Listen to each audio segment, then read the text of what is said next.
আজকে আমি আপনাদের দেখাবো মাইক্রোসফট অফিস এক্সেলের মাধ্যমে কিভাবে স্যালারি শিট তৈরি করতে হয় সেটি আজকে আপনাদের দেখাবো। তো বিস্তারিত দেখুন, এখানে লেখা আছে বাড়ি ভাড়া মূল বেতনের 45%। এখানে আপনার অফিসের যে রুলস অনুযায়ী আপনাদের স্যালারি শিট নির্ণয় হবে। বিভিন্ন অফিসে বিভিন্নভাবে দিয়ে থাকে, কেউ 45%, কেউ 2%, 3%, 5%, আবার অনেকে কোনো অফিসে আপনাদের দেয়ও না, বেসরকারি হলে। ঠিক আছে, তো এটা নির্ভর করবে আপনি কোন ধরনের অফিসে চাকরি করছেন তার উপর। এখানে বাড়ি ভাড়া মূল বেতনের 45%, আর বেসিক স্যালারি যেটা দেখতে পাচ্ছেন এটা মূল বেতন, তার 45%। চিকিৎসা ভাতা, এটাও মেডিকেল কস্ট, এটাও হচ্ছে 10%। টিডিএ দেখেন, এই মূল বেতনের সাথে সবগুলোই আপনার হচ্ছে গুণ হবে। ঠিক আছে, পার্সেন্টেজ বের করতে হবে, গুণ করে আপনি পার্সেন্টেজ এগুলো বাইর করতে হয়। তো চলুন দেখা যাক আমরা কিভাবে আপনাদের দেখাই এটা।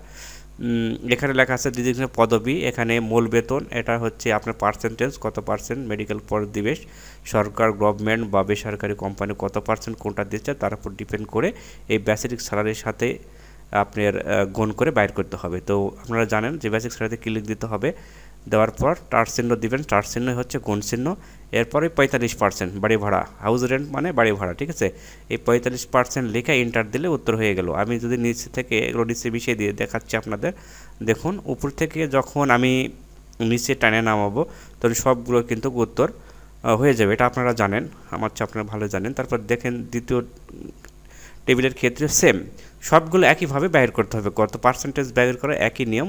সব সময় বেসিক স্যালারিতে ক্লিক দিতে হবে এবং স্টার চিহ্ন দিয়ে 10% কত পার্সেন্ট আছে সেই পার্সেন্ট দিয়ে উপরে লেখায় আছে মেডিকেল কস্ট। দেখেন এখন যদি নিচে টান দিয়ে নামান তাহলে সবগুলোর কিন্তু উত্তর হয়ে যাবে, অটোমেটিকভাবে হয়ে যাবে। এইভাবে আপনি সবগুলো টিডিএ স্যার মানে সবগুলো আপনার এই পার্সেন্টেজ একইভাবে বাইর করতে হবে।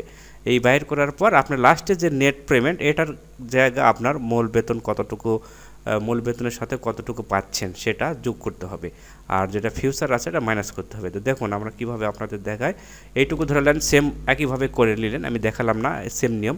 এরপর বেসিক স্যালারিতে ক্লিক দিবেন, প্লাস চিহ্ন দিবেন, একটা একটা করে প্লাস চিহ্ন দিবেন আর ক্লিক দিবেন। লাস্টে যেটা ফিউচার আছে সেটা খালি মাইনাস করে দিবেন, মাইনাস কিন্তু আগেই হবে। ঠিক আছে, দেখুন এইভাবে ক্লিক দিয়ে দিবেন। হ্যাঁ, এখন মাইনাস দিবেন, দেওয়ার পর এই যে ফিউচারে ক্লিক দিলাম, দেওয়ার পর দেখ ইন্টার মারলে উত্তর হয়ে গেছে। এইভাবে আপনাকে বাইর করতে হবে স্যালারি শিট। তো এইভাবে দেখেন মূল বেতন ছিল কত 750, এখন সবটুকু মিলে 12,375 টাকা। প্রথম লাইনে দেখেন 12,375 টাকা বেতন হয়ে গেল।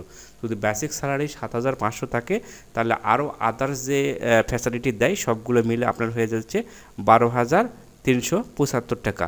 এইভাবে আপনার যখন বিভিন্ন ধরনের আপনার ফ্যাসিলিটি দিবে, বাসা ভাড়া দিবে, মেডিকেল কস্ট দিবে, বা সেনাবাহিনীর ক্ষেত্রে দেখা যায় তাদের বাচ্চাদেরও যখন বিয়ে করে তারা তাদের বাচ্চাদেরও বেতন ধরে দেয়, পার্সেন্টেজ দেয়, এছাড়া বইয়ের জন্য দেয়, অনেক কিছু পার্সেন্টেজ পায়, বিভিন্ন অফিসে বিভিন্নভাবে দিয়ে থাকে।